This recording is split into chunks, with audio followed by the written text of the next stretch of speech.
do 100 km/h pospeši v manj kot 7 sekundah, pa ni športen. Stane 45 000 evrov, pa ni prestižen. Pod pokrovom motorja skriva 160 kW moči, pa njegovega volanskega obroča niti ne moremo nastavljati po globini.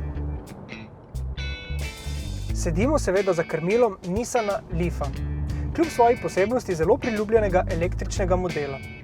In ta njegova priljubljenost seveda izvira iz vrste njegovega pogona. Leaf je električni pionir in do danes najbolje prodajani električni avto na svetu.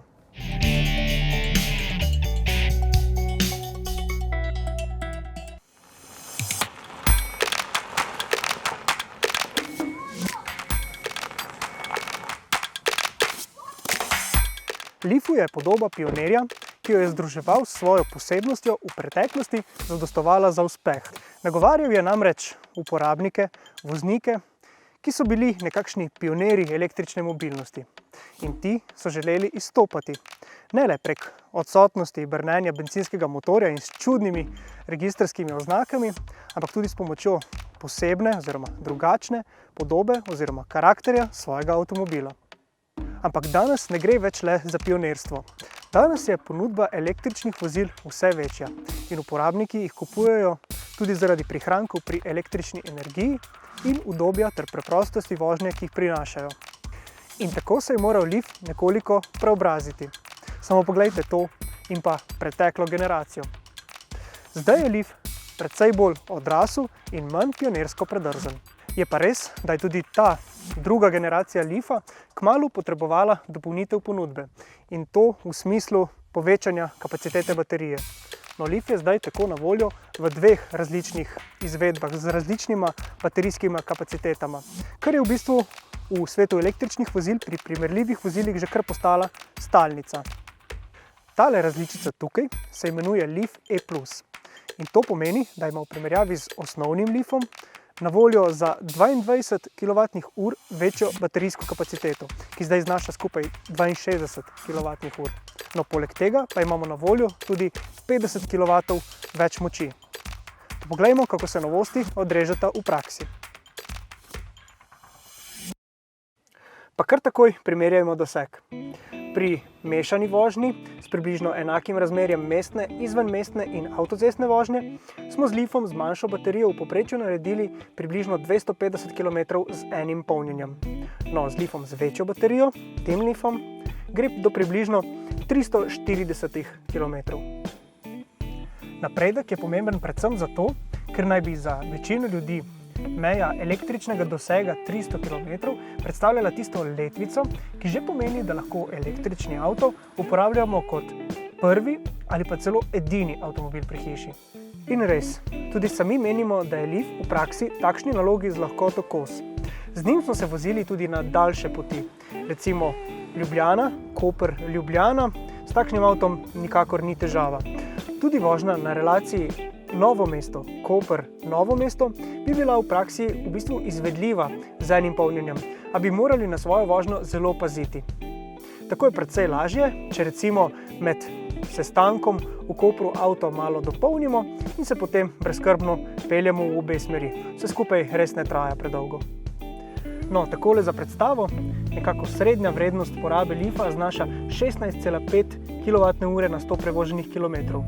Ker verjamemo, da s temi številkami še niste preveč domači, vam takole opišemo, da je poraba za približno kilovatno uro večja od recimo Renaulta Zoe, ki pa je v bistvu od Leafa nekoliko manjši avto. Poraba bo z izključno mestno ali pa izključno avtocestno vožnjo nekoliko višja ali pa nižja.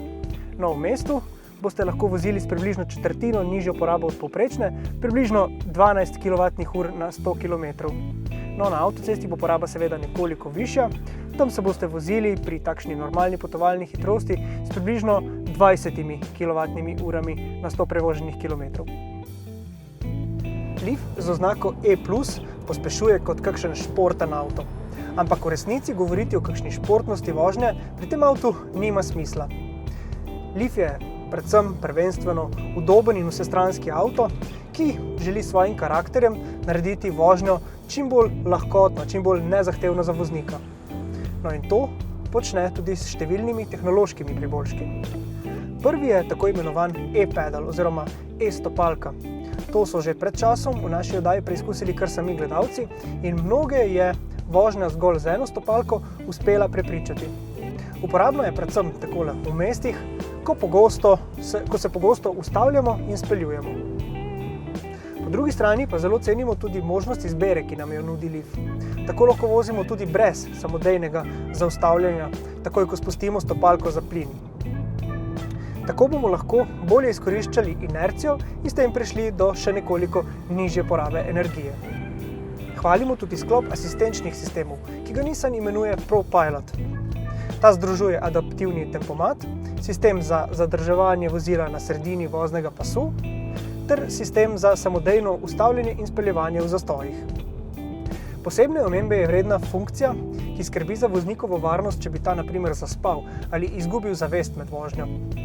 V primeru, da volan ne zazna povratne informacije, sistem začne z stopnjevanjem zvočnih opozoril, ki so vse glasnejša in hitrejša.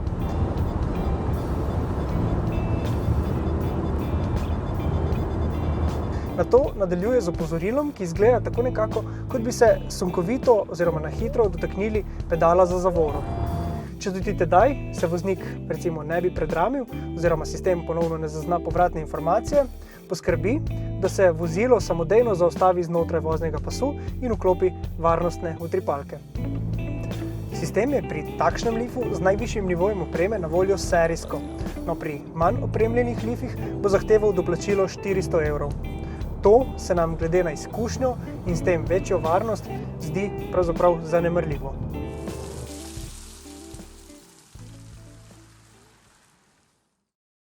In ko smo že pri ceni, Leaf je po ceni povsem primerljiv z bližnjimi konkurenti.